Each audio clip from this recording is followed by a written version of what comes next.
देखिए, ये जो आप कॉन्फिडेंस कह रहे हैं ना जनता का, this is being represented very differently in the western media. Howard has come out and said कि the coming elections are not a good thing for democracy, it's a worry. Howard की एक latest study आई है. VDEM कहता है कि हम एक electoral autocracy हो गए. ये विदेशी मीडिया को आपसे इतना प्रेम क्यों है? मुझे लगता है गुलामी की मानसिकता से हम सबको बाहर निकल जाना चाहिए. आज दुनिया भारत की ओर देख रही है कि भारत नए मापदंड क्या तय कर रहा है.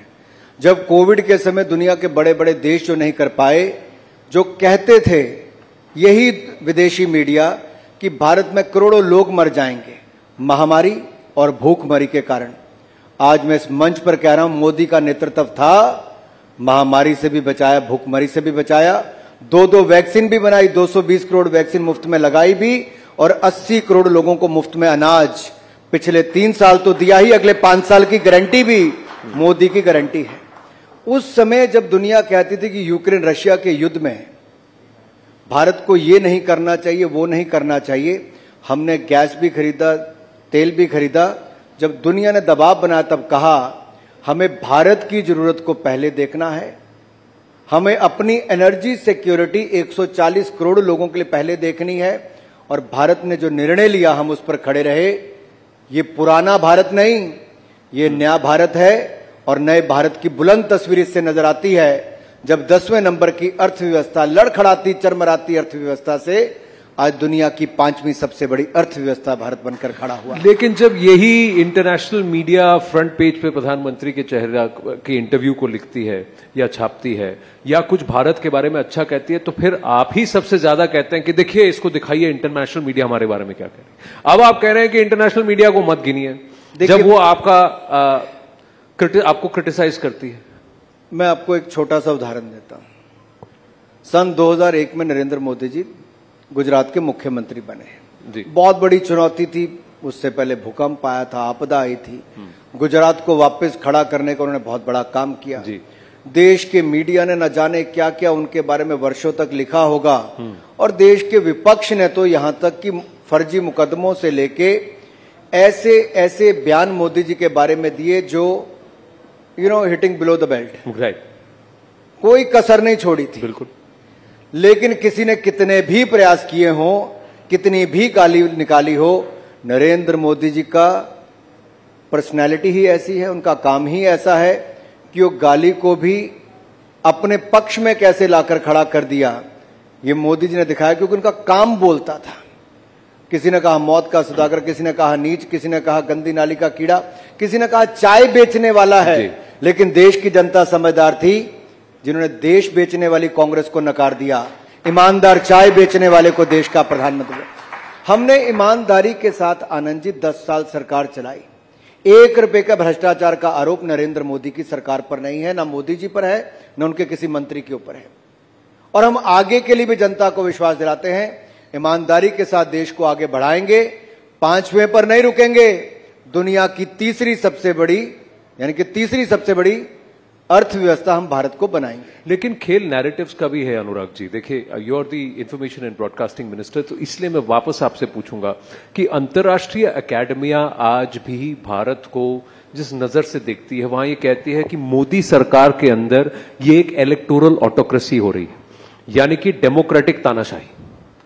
इस लेवल तक कहा जाता है कि जनता वोट जो भी दे रही है ये डेमोक्रेटिक प्रोसेस नहीं है, क्योंकि सारे इंस्टीट्यूशंस आपने कंट्रोल कर लिए हैं.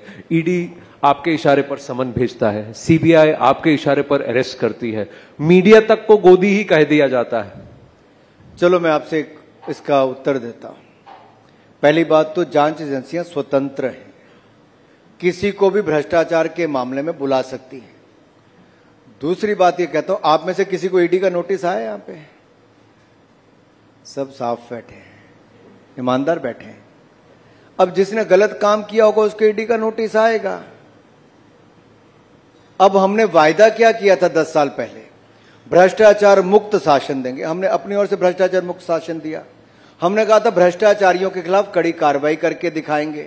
अब आप तय कर लो कि भ्रष्टाचार के खिलाफ कार्रवाई करनी चाहिए, नहीं करनी चाहिए. पर कार्रवाई तो तभी करनी चाहिए अगर वो पाला छोड़ के बीजेपी में आ जाए. आनंद जी, अगर ईडी ने कार्रवाई की, सीबीआई ने कार्रवाई की, कोर्ट है कि नहीं है? हाँ. न्यायालय में जब वो जाते हैं क्या उनको बेल मिल गई? अगर राहुल गांधी जी, सोनिया गांधी जी को बेल मिल जाती तो वो ठीक है, अगर मनीष सिसोदिया, संजय सिंह या सत्येंद्र जैन को बेल नहीं मिलती तो गलत है। चित भी मेरी पट भी मेरी, ऐसा कैसे चलेगा? नहीं, उनको बेल मिल रही है, यहां आपको बेल नहीं मिल रही, तो पूछ रहे हैं कि वही वहां मिल रही है, यहां क्यों नहीं मिल रही? इतनी किसको नहीं मिल रही? आम आदमी पार्टी को, उनके नेताओं को। भी भ्रष्टाचार किया, सबूत है, वहां पे सारे आरोप हैं। अब ये तो मैं और आप किसी चैनल पे बैठ के तय नहीं कर सकते किसको बेल देनी किसको नहीं देनी, ये न्यायिक प्रक्रिया है। मुझे तो अपने देश के कानून पे विश्वास है, न्यायालय पे विश्वास है, न्यायपालिका पे विश्वास है। नहीं, ये जो प्रोसेसेस को कंट्रोल करने की बात है, हिमाचल में जो हलचल हुई, अब आप देख रहे हैं 15 महीने में वहां सरकार डगमगा रही है, वहां भी कहीं ना कहीं दोष बीजेपी को दिया जा रहा है कि भाई हमें नहीं चुना तो तुम्हारी सरकार भी नहीं चलने देंगे। घर आपसे न संभल पाए, आरोप पर हम पे लगाए।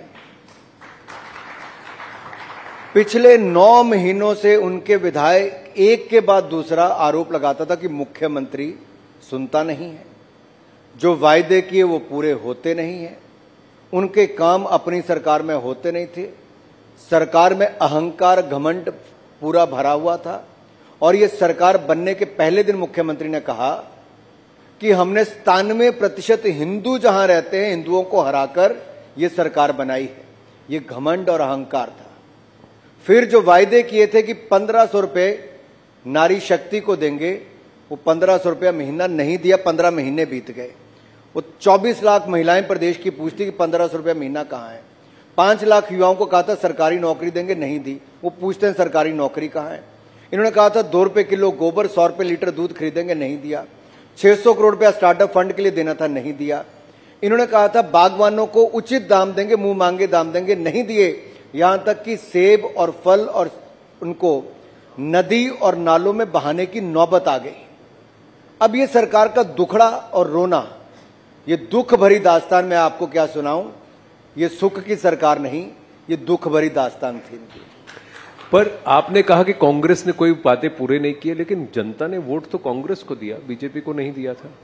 6 विधायक गए हैं, ऐसा तो नहीं कि पूरी की पूरी सरकार वहां पर रिवोल्ट हो गई। कहा यह जा रहा है कि बीजेपी जहां पर भी स्थिर नहीं है या आउट हो जा रही है, आज की तारीख में वो ऐसा कर रही है कि वहां की लोकल सरकारों को अस्थिर कर रही है। ये आरोप सही है कि गलत है? देखिए, बिल्कुल भी नहीं, बिल्कुल भी नहीं। आखिरकार हमने क्या कहा? हमने तो कुछ नहीं कहा।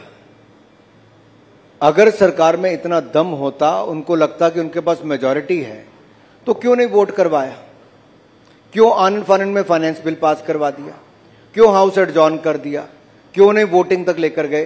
कांग्रेस को उस समय भी लगता था कि उनकी सरकार अल्पमत में आ गई है, अपना चेहरा बचाने के लिए किया है। और स्पीकर ने जिस तरह से उनको सस्पेंड किया, वो अपने आप में एक प्रश्न चिन्ह उसके ऊपर खड़ा करता है। लेकिन अब जनता के बीच में जाएंगे, 6 की 6 सीटें वो भी जीतेंगे, और लोकसभा की सीटें जीतकर भी, हमने पहले भी 4 की 4 जिताई थी, अब की बार फिर 4 की 4 हिमाचल से भी जिताएंगे और देश में 400 पार करके भी दिखाएंगे।